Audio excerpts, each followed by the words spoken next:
Hey everyone, this is my review of Falcon and the Winter Soldier, Episode 4.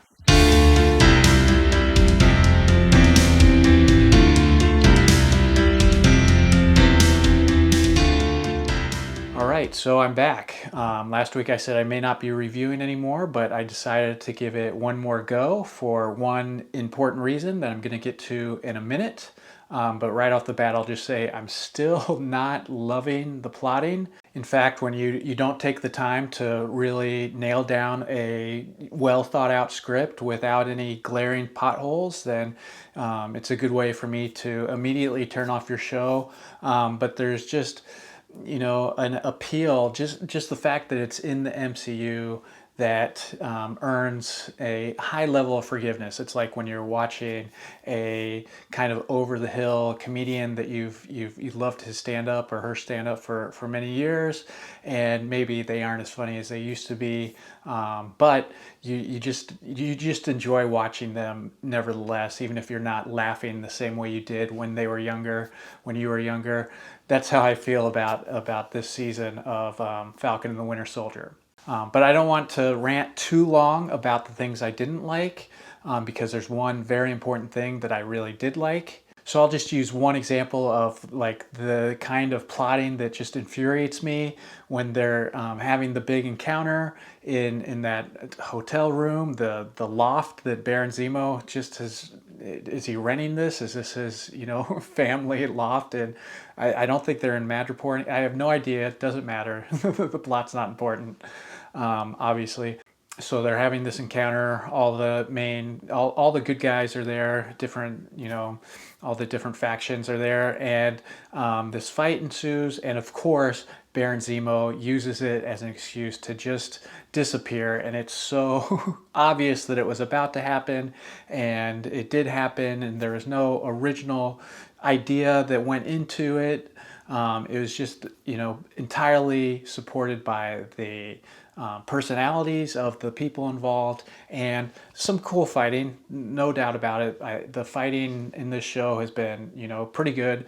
Um, but just the fact that it was so obvious that he was going to happen, and then he just went down into a hole in the bathroom and disappeared, and it's so silly. And then they're like, oh, he's gone. It's been like a minute at most since he went down that hole, and they're just like, well, that's the end of that, and everyone just walks out. It's like, why doesn't anyone go down and chase after him?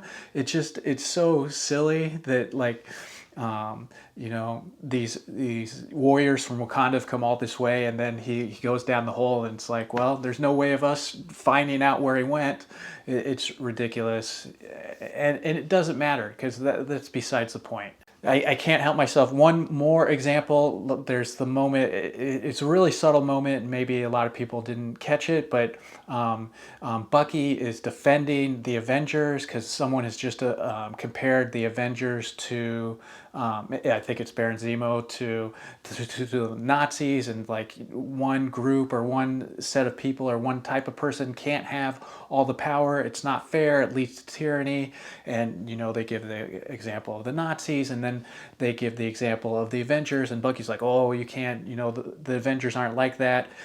When he's in the middle of having just broken out Baron Zemo for no good reason at all, because we don't know how else to figure out where the bad guys are, even though we have all this surveillance technology and all these contacts. And when after they've done it, it seems like Sharon Carter is more of a help than Baron Zemo ever really was.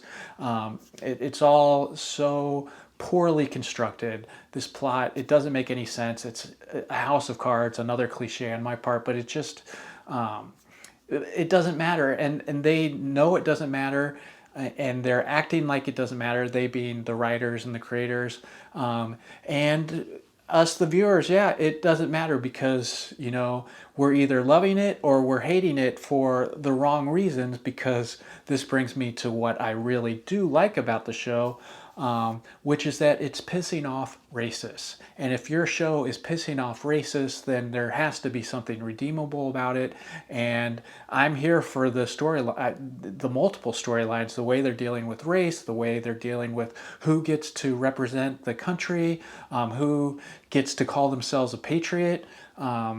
And all of this that I've seen, a bunch of different stories online. One one troll tried to put out this fake stat that when the scene where the cops come and harass Sam, he has it on good authority that over 80% of the audience immediately tuned out at that moment, and it's so obvious that that's not true.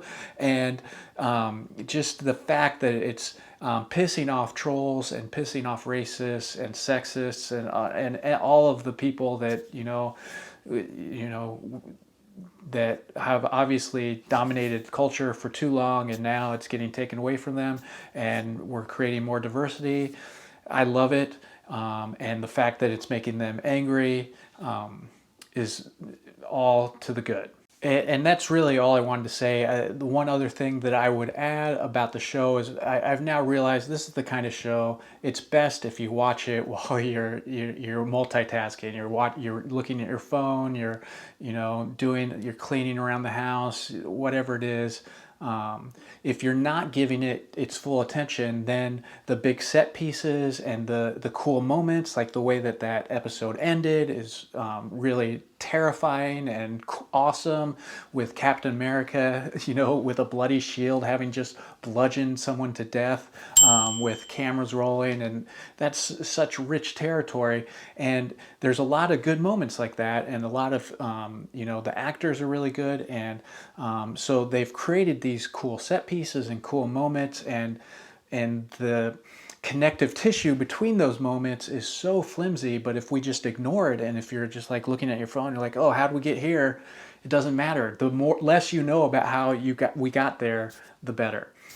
So just one of those shows. If you don't give it your full attention, you don't think too much about it, and you just enjoy the cool parts, then that's how you have to take this show, and that's fine. Not every show has to be amazing, and I give this show, I would have said a C plus, but just again the fact that it's pissing off so many racists, I'm going to give it a B plus so far. Hope the way that last episode ended was really cool. Hopefully we're setting up 2 really solid final episodes, and yeah, that's it for my review. I'm not going to make any other predictions because, if they just, if they just don't crash the plan as they're bringing it in for the landing, it's going to be okay. So that's my review. Thanks for tuning in. If you have different opinions about the show, please leave your thoughts in the comments. Especially if you're really enjoying it and you think that the plot holes aren't really plot holes, or the plot holes are besides the point, whatever. If you want to defend the show, please do so in the comments. And if you like the review, please like and subscribe to my channel. Thanks a lot for tuning in, and hopefully I'll see you guys next time.